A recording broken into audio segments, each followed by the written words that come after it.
Hello everyone, আজকে আমি বানাবো চিড়ের পোলাও। চিড়ের পোলাও করার জন্য আমি প্যানেতে একটু তেল দিয়ে বাদামটাকে ভেজে নিয়ে উঠিয়ে দিয়েছি।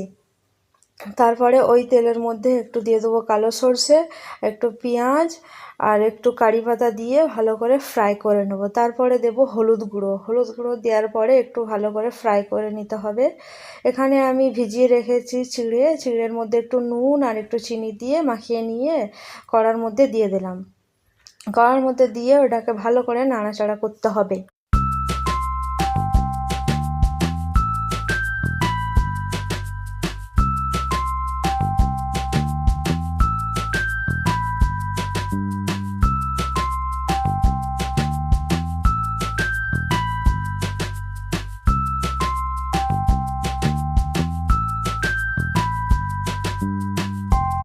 এরপর আমি 5 মিনিট ঢাকা দিয়ে রেখে দেবো।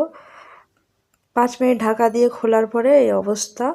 এরপরে আমি যে বাদামটা ভেজে রেখেছিলাম সে বাদামটা দিয়ে দেবো।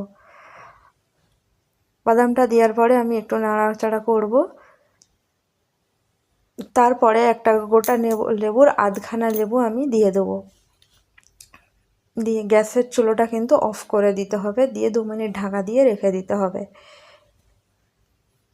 ঢাকা দিয়ে খোলার পরে চিড়ের পোলাও রেডি। এরপরে পরিবেশন করব।